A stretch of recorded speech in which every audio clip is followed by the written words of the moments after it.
Bab 029. Kenangan mereka ke Dream Island tidak akan pernah bisa dilupakan. Disinilah hubungan mereka dimulai, ulala dan penuh semangat panen. Joe dan Denisa bahkan sudah sepakat untuk segera mengatakan kepada Nadine dan Rizal tentang hubungan mereka. Keduanya tak ingin ada rahasia, biar semuanya tahu dengan jelas. Malam bergulir. Pagi pun datang. Cerah sekali hari ini. Dan hari ini adalah hari kepulangan mereka semua ke Jakarta. Denisa sedikit kesusahan untuk berjalan. Tapi dia tidak mengeluh sedikit pun, malah senang. Jam 7 pagi Joe dan Denisa sudah menemui Nadine dan Rizal di hotel. Nadine juga sedikit kesusahan berjalan gara-gara peristiwa mobil bergoyang semalam. Sebelum menuju pelabuhan mereka akan sarapan bersama. Nadine dan Denisa saling pandang, sama-sama sadar jika langkah keduanya sedikit aneh. Tanpa kata, mereka berdua lantas mengulum senyum. Saling memukul lengan dengan pelan. Meledek satu sama Jain. Tapi Rizal dan Joe sungguh tidak paham apa yang dilakukan oleh kedua wanita tersebut. Makan sayang, ucap Rizal, dengan kedua mata yang menatap sang istri. Iya, balas Nadine. Mereka semua makan dengan tenang, sampai akhirnya semua hidangan yang tersaji di atas meja itu pun habis. Hingga akhirnya Joe buka suara untuk mengungkapkan tentang hubungannya dengan Denisa. Tuan, Sekretaris Nat, ada yang ingin aku sampaikan, ucap Joe. Denisa sedikit terbatuk, lalu buru-buru minum. Berdeham sedikit dan siap mendengarkan pula apa yang akan diucapkan oleh Joe. Mau bicara apa? Tumben-tumbenan pakai izin segala, balas Rizal, dia menyeduh teh hangat miliknya. Aku dan Denisa saat ini berkencan. Bruce. Rizal seketika menyemburkan teh yang dia minum, untung saja tidak sampai mengenai siapapun. Denisa terdiam, Nadine mengulum senyum, karena dia sudah tahu lebih dulu. Kalian anu? Tanya Rizal gagap, jadi bingung sendiri dengan hubungan mereka saat ini. Iya tuan, kami anu. Hahaha, saat itu juga Nadine dan Denisa tertawa, pembicaraan kedua orang pria itu terdengar sangat lucu. Bagi mereka berdua, sesaat setelah pengakuan Joe tersebut, Rizal memang merasa sedikit canggung. Namun kemudian saat Denisa ikut buka suara tentang keseriusannya bersama Joe barulah Rizal bisa mencerna ini dengan baik. Nadine juga ikut buka suara, bahwa tiap manusia punya hak untuk menentukan hidupnya dan berhak bahagia. Sementara masa lalu bukanlah penghalang. Cukup lama mereka saling berbincang membicarakan tentang hubungan mereka berempat. Agar tidak ada salah paham atau apapun itu sekarang mereka akan saling mendukung hubungan satu sarna lain. Rizal dan Nadine, lalu Joe dan Denisa. Hampir jam 9 barulah mereka semua pergi menuju pelabuhan, siap untuk kembali ke kota Jakarta. Di saat Rizal dan Joe menemui para koleganya untuk mengucapkan salam perpisahan, Nadine dan Denisa duduk berdua di kafe yang ada di kapal pesiar tersebut. Mereka duduk di dekat jendela, jadi bisa melihat hamparan laut yang begitu luas-luas.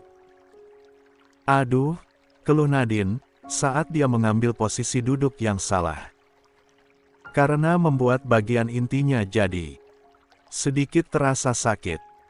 Denisa terkekeh pelan, karena dia pun juga merasakan apa yang telah dirasakan saat ini. Hati-hati Nat, jangan banyak bergerak, ucap Denisa dan Nadine mengerucut bibirnya. Kamu juga jangan banyak bergerak, balas Nadine. Kedua wanita itu tertawa. Aku penasaran bagaimana asisten Joe saat dia mengajakmu jadi kekasih? Tanya Nadine, setahu dia asisten Joe adalah pria paling dingin yang pernah dia tahu. Bahkan pria itu pun sangat irit bicaranya. Joe tidak meminta aku untuk jadi kekasihnya, tapi aku yang minta.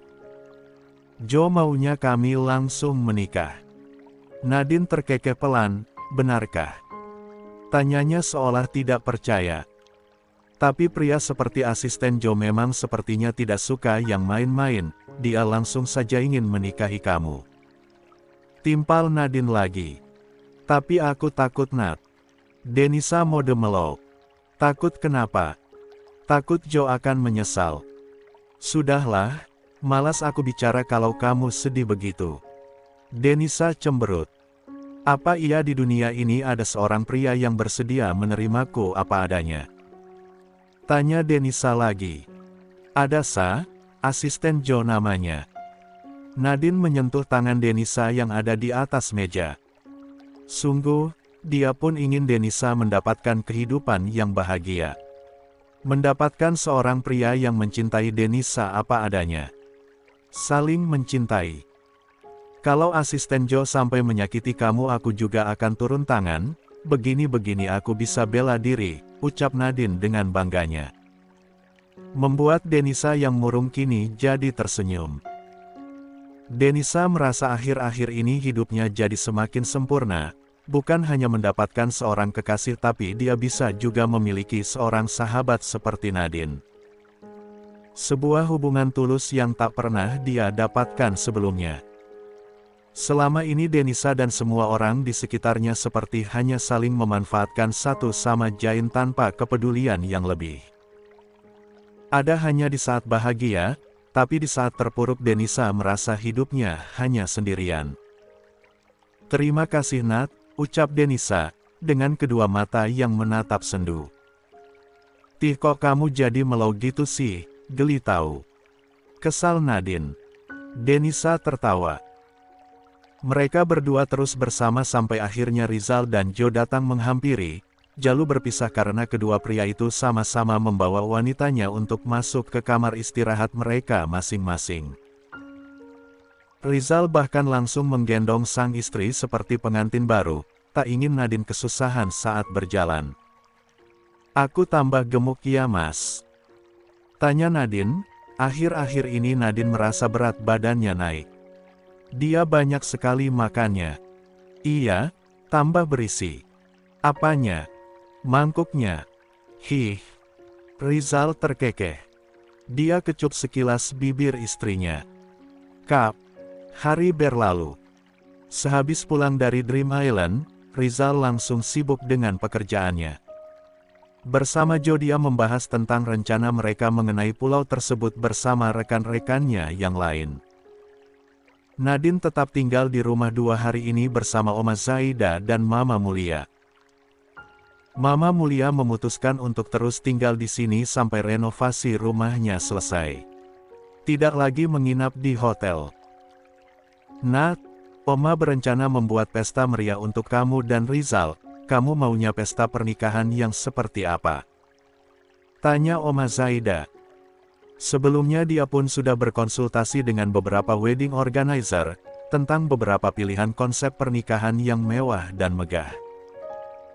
Oma Zaida dan Mama Mulia jadi semangat sendiri, tapi tetap saja semua keputusan ada di tangan Nadine. Pagi ini mereka bertiga duduk di taman belakang, ada hangat dan beberapa kue di atas meja. Jangan sekarang Oma, aku malah tidak mau ada pesta apapun. Sekarang aku jadi gampang capek, balas Nadine. Sungguh, sekarang ini dia tidak menginginkan pesta apapun. Sudah bisa diterima di keluarga Adriansa Hutomo ini saja sudah sangat membuatnya merasa bahagia. Nadine tidak ingin hal yang lain. Iya juga sih, sekarang kan kamu sudah hamil, tidak memungkinkan juga membuat pesta yang meriah apalagi sampai mengundang banyak tamu. Balas Oma Zaida pula. Kalau begitu, lebih baik kita buat makan malam saja. Nanti di acara makan malam itu kita undang semua keluarga Adriansa Hutomo agar kamu diperkenalkan secara resmi sebagai istrinya Rizal, timpal Oma Zaida, karena saat ini yang tahu tentang pernikahan Nadine dan Rizal baru dia saja, sementara seluruh keluarga besar belum ada yang tahu. Baik keluarga dari madunya ataupun para sepupu yang lain. Nadine pun mengangguk, dia setuju-setuju saja. Pesta bisa gelar setelah kamu melahirkan, sekalian syukuran lahiran nanti. Balas Oma Zaida, Mama Mulia hanya jadi pendengar pagi itu. Di tempat lain, di ruang rapat perusahaan Rizal, ada meeting yang baru dimulai. Ada tamu juga dari beberapa perusahaan tour and travel yang sebidang dengan perusahaan Rizal. Di dalam ruangan itu juga ada Bianca, dia menghadiri rapat tersebut untuk menjadi wajah perusahaan ini. Cantik dan memiliki citra yang baik. Rencananya Bianca jugalah yang akan membantu proses promosi nanti. Sepanjang rapat itu Bianca terus memperhatikan Rizal, pikirannya berkecamuk antara menguak semua skandal itu atau tidak. Tapi pasti dia pun akan terkena imbasnya jika fakta ini dibuka secara gamblang. Sementara dia pun masih ingin menikmati puncak karirnya dan bekerja sama dengan perusahaan ini. Menjelang istirahat makan siang, rapat itu pun usai. Bianca buru-buru menghampiri Rizal, apalagi saat ini tidak ada Nadine jadi memudahkannya untuk menemui pria itu. Meskipun keberadaan Nadine saat ini juga tetap dipertanyakan oleh Bianca. Kemana wanita itu? Sehabis pulang dari Dream Island bukannya langsung kerja malah mengambil libur. Enak sekali. Rasanya Bianca benar-benar tidak terima. Ren, makan siang bersama yuk. Ajak Bianca. Joe langsung melihat ke arah wanita itu. Tidak, aku masih ada urusan, tolak Rizal tanpa basa-basi. Rizal ingin segera pulang, tadi sudah janji akan pulang lebih cepat. Lagi pula hari ini agendanya memang hanya rapat ini saja. Sementara evaluasinya akan dibahas esok hari. Padahal ada yang ingin aku bicarakan juga dengan kamu. Tentang apa? Nadine. Balas Bianca. Rizal seketika menghentikan langkahnya, sejak tadi mereka memang berjalan keluar dari ruang rapat tersebut. Kenapa dengan Nadine? Tanya Rizal, Joe masih ada di sana juga. Sejak tadi dia pun mendengar pembicaraan keduanya. Bianca melirik Joe, memberi isyarat bahwa tentang pembicaraan ini tidak boleh didengar oleh orang lain. Cukup dia dan Rizal. Tapi baik Joe ataupun Rizal tak memperdulikan hal itu, mereka tetap menunggu apa yang akan diungkapkan oleh Bianca tentang Nadine. Katakan, ada apa dengan Nadine? Tuntut Rizal. Maaf harus mengatakan ini, tapi aku dapat kiriman ini entah dari siapa. Balas Bianca ragu-ragu. Dia kemudian menunjukkan layar ponselnya pada Rizal, di sana terlihat foto Rizal dan Nadine saling bersapaan saat berada di kapal pesiar. Lalu apa masalahnya dengan foto itu? Apa aku tidak boleh mensapa sekretarisku sendiri? Tanya Rizal. Dengan sinis. Bukan begitu Ren, aku hanya takut ini nanti jadi skandal. Memangnya kamu benar-benar punya hubungan dengan sekretaris Nat? Tuntut Bianca pula. Rizal tersenyum miring, merasa dia tidak perlu menjelaskan apapun pada Bianca. Rizal lantas menatap Joe, dari tatapan itu dia memberi perintah untuk menangani hal ini. Joe mengangguk pelan sebagai tanda paham. Lantas Rizal pun pergi begitu saja. Ren, cegah Bianca, tapi Joe tetap jalan. Nona Bianca, panggil Joe dengan suara khasnya yang dingin. Bianca terpaku, dibanding dengan Rizal Bianca sebenarnya lebih takut dengan asisten Joe. Di perusahaan ini, bekerjalah sesuai tanggung jawab Anda. Tidak perlu mengurusi hal lain. Termasuk ada apa di antara Tuan Rizal dan Sekretaris Nat. Itu bukan urusan Anda, ucap Joe, lengkap dengan tatapannya yang mengintimidasi. Bianca menelan ludahnya dengan kasar. Tetap bekerja secara profesional, maka kerjasama kita bisa berlangsung lama. Tapi saat Anda lebih sibuk dengan urusan pribadi, bisa saja kerjasama kita akan segera berakhir. Timpal Joe lagi. Kamu mengancam aku. Balas Bianca, bicara dengan suara yang tinggi, antara takut, cemas dan marah. Tidak, saya hanya sedang mengingatkan Anda tentang perjanjian kontrak kita, balas Joe, perihal ini memang telah tertulis jelas di sana. Bahwa pihak Rizal bisa melakukan pemutusan kerja sama kapanpun dia mau, jika ada skandal dari pihak artis. Dan diingatkan tentang hal itu, Bianca pun tak bisa berkata-kata lagi. Beruntung dia belum menyebar foto-foto itu pada media. Karena bisa jadi, dia pun akan ikut hancur dalam putaran skandal Nadine dan Rizal tersebut. Yang paling aman saat ini adalah menyebar gosip di internal perusahaan saja. Saya permisi, pamit Joe.